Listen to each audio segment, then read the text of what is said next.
so I can edit this video. Today we are going to be drinking this, the Year of the Pig Red Label, which is a ripe tea in 2019, Year of the Pig.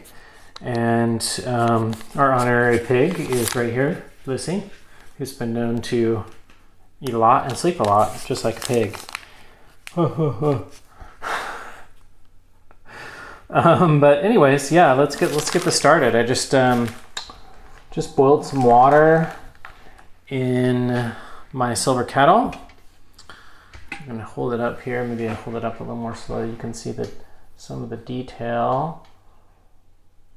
I don't know if that's focusing on that or not, but it's very nice. So we're going to be drinking it in the silver teapot. Nice and hot. I just got this off the stove. So we're going to do a little wash. Let's see, is it cookie? What do you think, Lucy? I'm just going to give this a root out. That's not even quite enough. I want it to set in a little bit and break it up. So, Year of the Pig Red Label. How about it? Let's see if I can talk a little bit about the background of it. Red Label we've been doing since 2013. We had a blue label in 2012, and then in 2013 we had a red label and a blue label. There's no real pattern. It's just kind of different colors. Just thematic, ways to wrap different types of teas. There's not really an ongoing theme per se with Red Label. It's not one area or one blend or anything like that. So this is a unique blend that we kind of did back in 2015 with the Yang Lohan. Oh no, sorry, not Yang Lohan. The Year of the Goat, which the 2015 Year of the Goat ripe tea was a blend of Chateau and ripe tea. And this is also a blend of Chateau and ripe tea. So it harkens back to that 2015 tea. Although this tea is unique, it's not really the same, but it does have a similar character. If you liked that 2015 Year of the Goat, then you probably would like this as well. Let's go ahead and so happens I get talking and I can't sort out my tea. But yeah, after the XY blend in the previous video, I decided to do ripe because I don't want to feel like all, just totally hammered. But yeah, we'll get to it. The other thing is I used a little bit more than normal. Normally I would use like 7 grams in this teapot, but I actually used almost 8. And that's because Chateau, being a nugget like it is, it actually takes more Chateau by weight to get flavor out of it, because the surface area compared to like if you took 8 grams of Chateau and you had 8 grams of loose leaf tea, the surface area of the loose leaf tea would be much, much higher.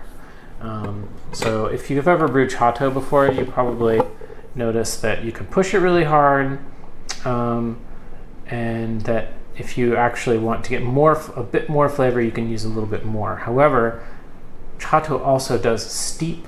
They do.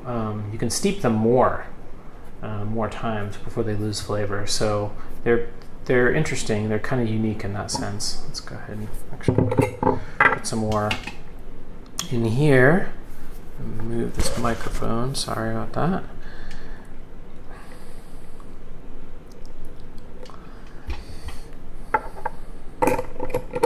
Let's go ahead and do a little hot pour there. Cool it down.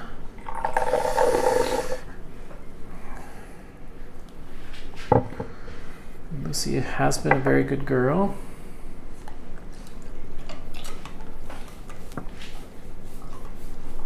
Aren't you? This is her blankie. We call it Snowflake. It's kind of funny because Lucy's, you know, a pretty robust dog, but when she gets cold, she needs her snowflake. And she gets cold really easily. She can take the heat, but man, she cannot take the cold. Wow. A little bit too hot there, but good. Just fruity and sweet. I will tell you that one of the teas in this, not the Chateau, the loose leaf tea that we used, was actually wet piled in I think the end of 2016. So that tea is already, like a good almost 3 years old. The Chateau doesn't have much wet pile taste. Chateau in general, kind of, if it's a good Chateau, doesn't have too much wet pile taste. They do kind of have their own fermented taste that's unique for Chateau. But overall, this tea, let's drink it.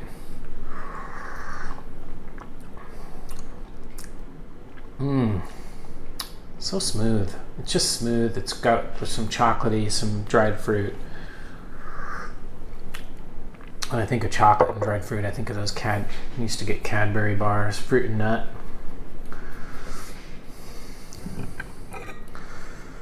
And what was the other thing that we got? Growing up in Saudi Arabia, we didn't have like the same types of things that you would expect. Some of the things we had were from the U.S., and then some of the things like the chocolate was all like usually from the U.K. So we'd get like Cadbury, and we get Smarties, which are kind of like M&Ms. Maybe some of my UK viewers can relate, or people who grew up in the Middle East. At least in Saudi Arabia, we had Smarties and Vimto. Vimto is like the sparkling fruit drink, which as a kid I just loved. I'm sure there was like 50 grams of sugar in a can, but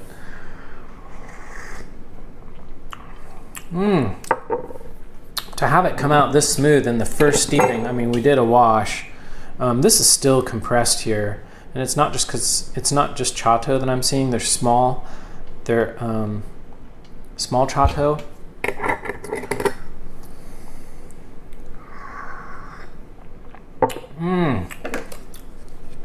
Oh yeah, this is good. And this cake right now is going for $28 for 357 grams. So this, in my opinion, is definitely, of course there's cheaper ripe teas, but for us, like, it's definitely one of the less expensive ripe teas that we have. And I don't know why I did that. I definitely, I think it just has to do with the cost of material more so than like I've decided that this tea is going to sell for this much. A lot of times it's really just kind of based on, the cost of what we pay for something, the pressing, and then of course, and then our markup. It's just perfect. Lucy, I sense some impatience on your part. Did you even... Is that stuck in your throat? Are you okay? She didn't even chew it. Now she's still trying to chew it, which makes me think it's stuck in her throat. Are you okay?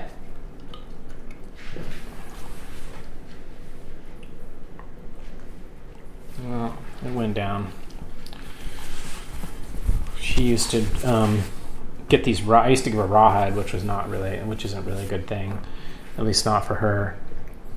She used to get it. She would chew it, and then it gets all wet and like super sticky, and it's these sheets of super sticky stuff.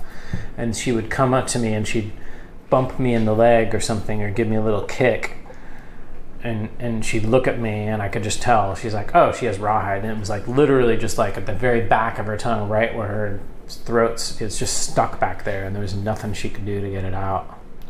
We used to scour the house every time we left. We left her at home to make sure there was nothing like that she could, it was okay if we were there, but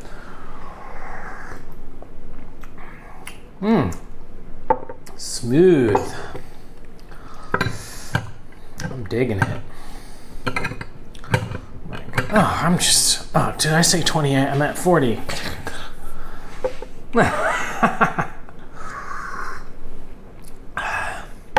But I think we pressed a pretty good deal. I mean, a decent amount of it. I think we pressed over 200 kilos, which isn't, for ripe tea and a good one that's inexpensive. It's, you know, we'll sell that in a couple of years probably. Yum, yum, yum. There's definitely a little bit of a wet pile taste, and there's definitely some astringency, a little bit of bitterness. There's that, because I do believe one of the teas, the loose leaf tea, is a light fermentation tea, but of course that's the one that I mentioned has aged a bit, 2016, late 2016. So. But that tea is a light fermentation ripe, or lightly wet piled ripe. Excuse me. I had this like gut busting breakfast after all of my working out, and I don't eat breakfast usually until like 10:30. That's like the first food that I have, and it's just like a gut buster.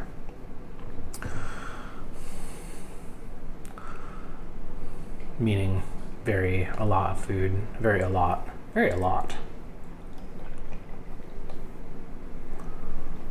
Oh, 2 cups each steep. Even with the ripe tea, this can definitely still get you. Lucy, do you want another cookie? Come here, honey. Come here. Come here. She never comes. She's like, I'm right here. Why would you say that to me? There you go. Chew it.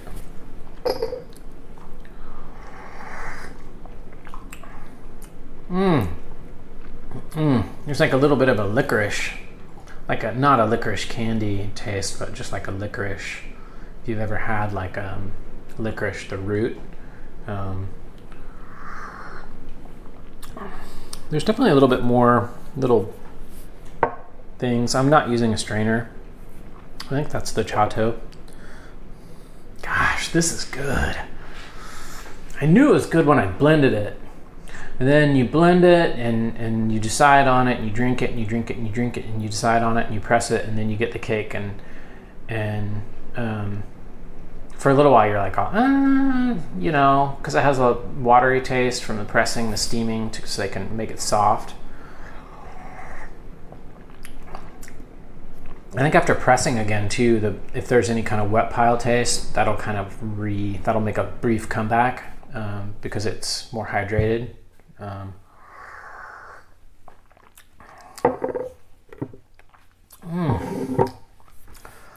Yeah, this is a cake that I would say within 2 to 3 years is just going to be like really, really, really just, I mean, for me right now, I can see it and I can feel it and I'm very happy with it. I would say for like your average, like I've never had pu'er ripe, or maybe somebody you want to turn on to ripe tea. This would be a really good one, but maybe like in a couple of years or maybe even in a year.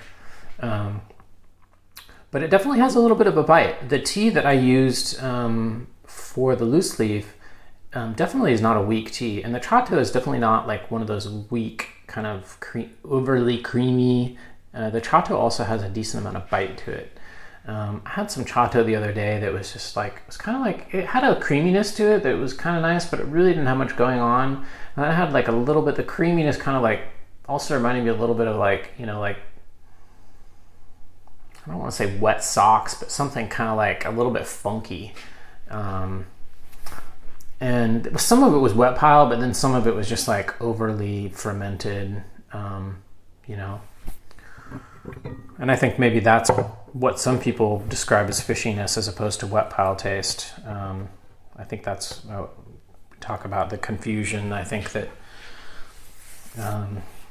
people have about ripe tea. I guess I just don't drink very many ripe teas that are just total garbage. So I don't really have. Yeah. Talk. I don't know what steep we're on. I completely lost track. Oh, this is a really nice thing, but if you don't set it like exactly, like, oh, see, it's not, that handle's really heavy. To be really careful. I'm actually going to reboil I'm gonna add a little bit of water. I'm gonna reboil to this thing. Maybe I'll do one more. Yeah, this teapot does hold heat really well. Both of them, actually, the kettle and the teapot. Let's drink this.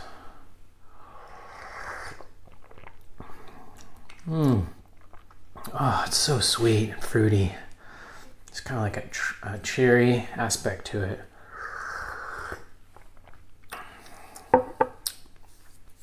So good. I'm gonna go ahead and put this on back.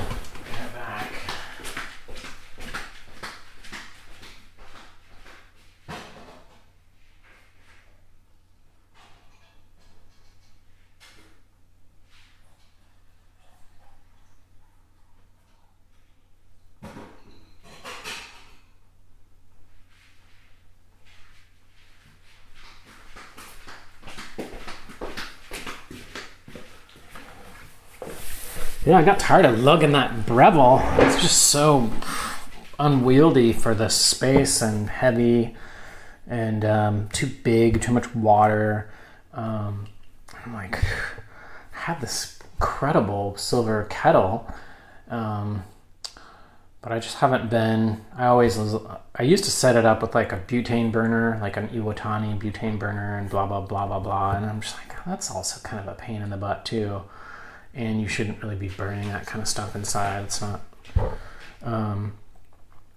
But so I haven't been using it, and then I'm just like, I can just walk over there to the stove and, once during a session, put it on. So even making a video, it's not that big of a deal. But let's go ahead and keep going here.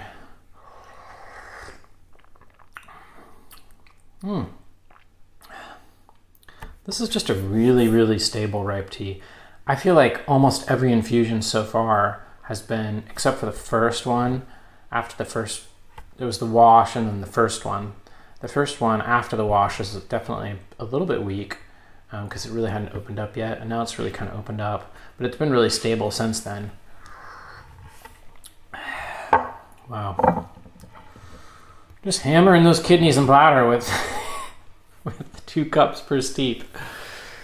But I'm actually going to order for myself one of the, we sell 2 65 milliliter silver teapots on the website. I'm going to get one for myself pretty soon as a kind of an alternative to these gaiwans, these little 60 milliliter gaiwans. Hello. How art thou?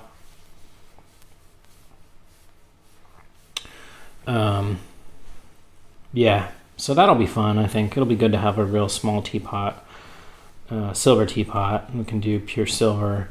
Be nice. I do actually have some silver cups, so I guess I could do that too. But I really like these.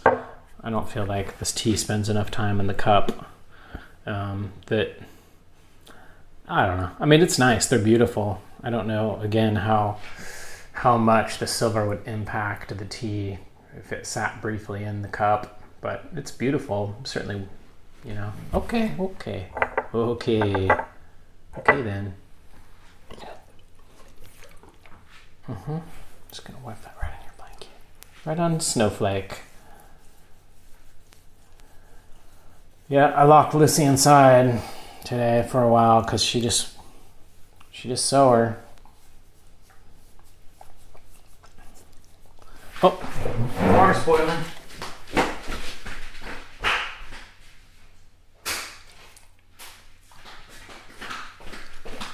Honestly, sometimes I wish this thing had a whistle because I can't hear it. Alright, we got this. Ooh, this is gonna be... I don't know what I was saying. What was I saying? Oh, yeah. I give Lucy glucosamine, MSM, or whatever. There's a supplement for dogs. That seems to help.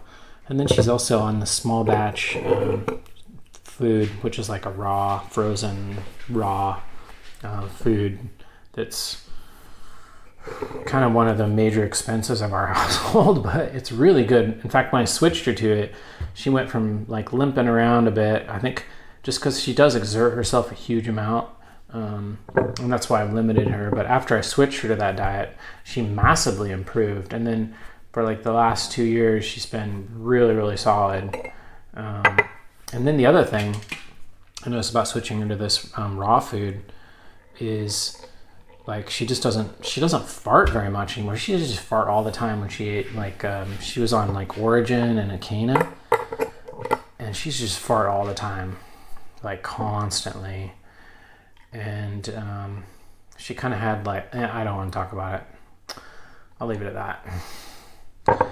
But I highly recommend, at least for her, it was incredible. Like just the switch, and she had, Elina and Origin are good dog foods. They just didn't really sit well with her. The raw really does, which is pretty incredible. Sometimes I'm just like, wow. Her food is probably higher quality than most of mine.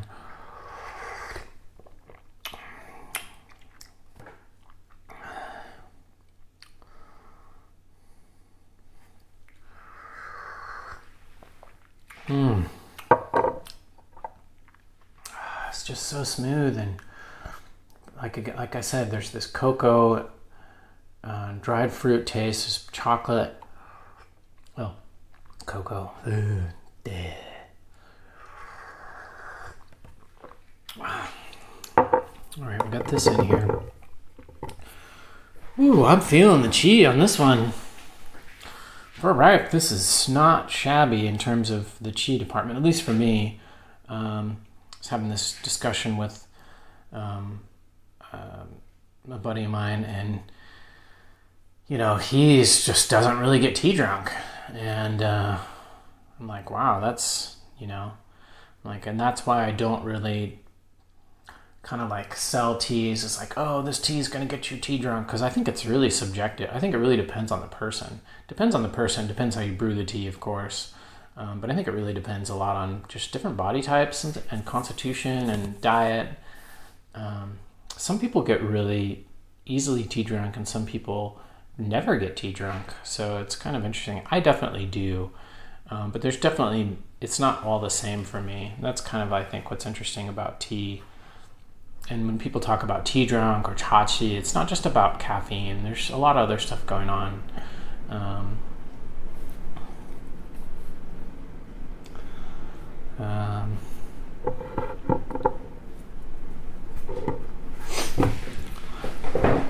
Oh, hey, Lucy. What's up? Can you shake? Shake? Come on, shake. She's like, I can't shake. My feet are over there. She's like, just give it to me.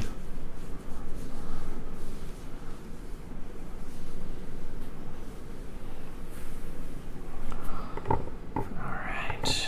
Shall I? Yeah, let's go ahead and kind of never know how far to push it once we get up into these, 6, 7, 8 steeps. Let's try this.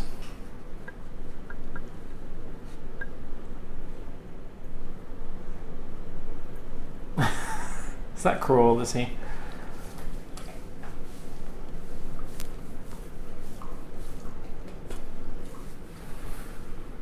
I don't think that really categorizes as cruel, but let's see. Got some good amount of tea in here for sure, but it's amazing. Those chato really don't take up much space, which is I really do recommend that if you're brewing chato, that you use a bit more. And with this tea, since it's only half chato, you could use a little bit more, maybe 10% more than you normally would, maybe 15% more. I have no idea. Just feeling which cups are cooler, so it'll cool it down faster since I just reboiled that water.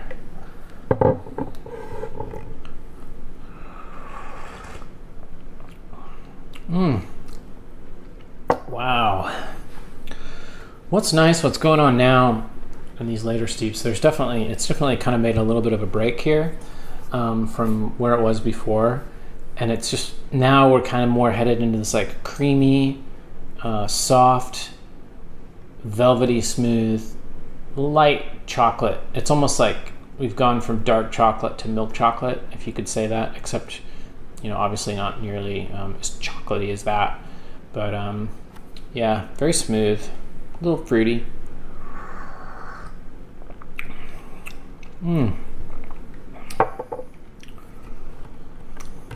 Really nice tea, very, very nice tea.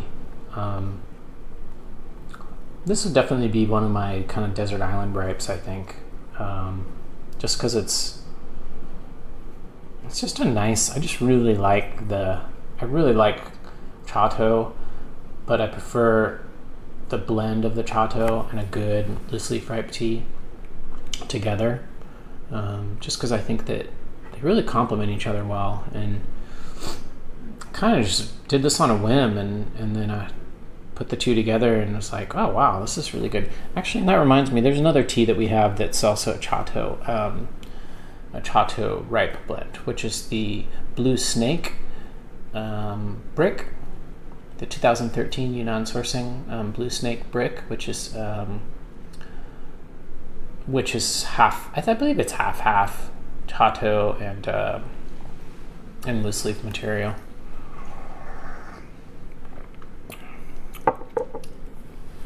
Wowza.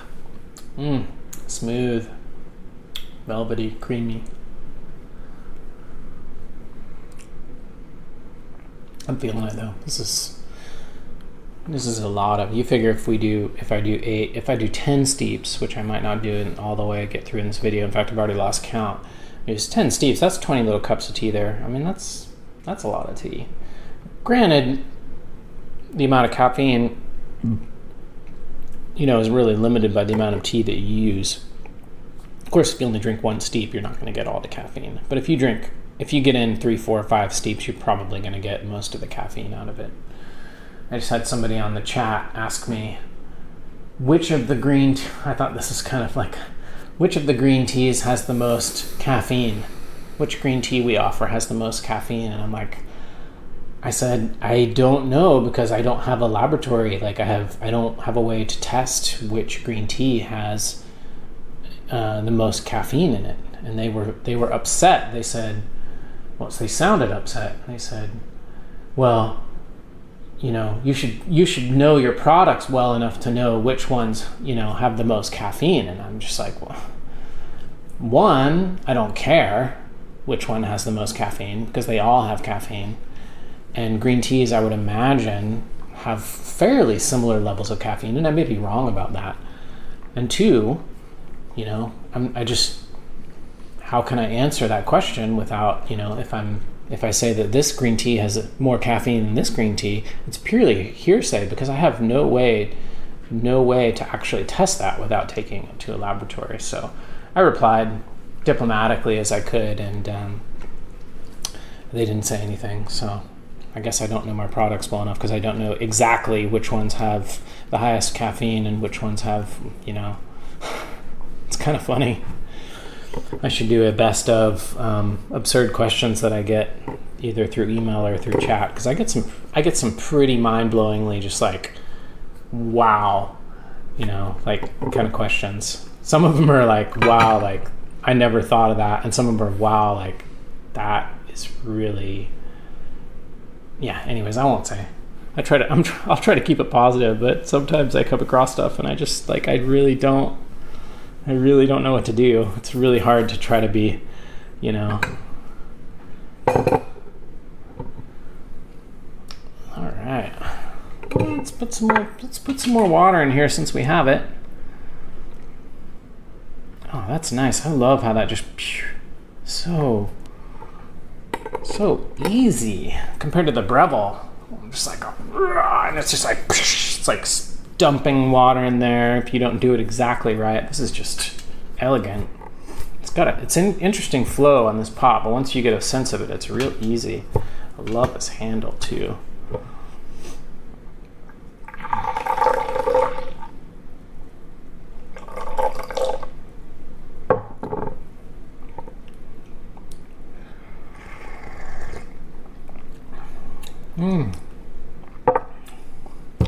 More of the same, just real smooth, chocolatey, velvety, a little fruity. It's just very nice. And this is one of those ones that I would take and, you know, if I had time, and take it and boil it after brewing. Just give it a good boil, especially this chateau, and you'll be rewarded with this creamy, thick, sweet brew. Wow. I'm gonna leave this cup and maybe just, I'll drink it. I'm probably gonna end the video here. I've got a very tired dog here, as usual. And this tea just hit me. I'm probably gonna go have a little lie down somewhere and just chill. It actually feels nice, but it's strong. But definitely check this out. Really solid tea. Nice, thick, viscous tea is what I'm really feeling it in the throat. It feels really like lubricated and thick. I've got this kind of a little bit of a, kind of feels like, you know, mucusy. It seems to stimulate that. I don't know why, or whether it's just that natural thickness that the tea has. The 2019 Yunnan sourcing, Year of the Pig red label, ripe, Pu-erh tea cake. Check it out. It's 357 grams. It's $28. You know, this is kind of like the spring morning, where at $23, that's the raw Huang Pian cake that I reviewed a couple videos back. Kind of a no-brainer, you know, I think. If you like ripe tea, if you want something smooth, drinkable, affordable, clean, tasty, this is pretty solid. You can buy a sample as well, so if you're not sure, you can buy a sample. But thanks for watching, and we will see you on the next one. Cheers.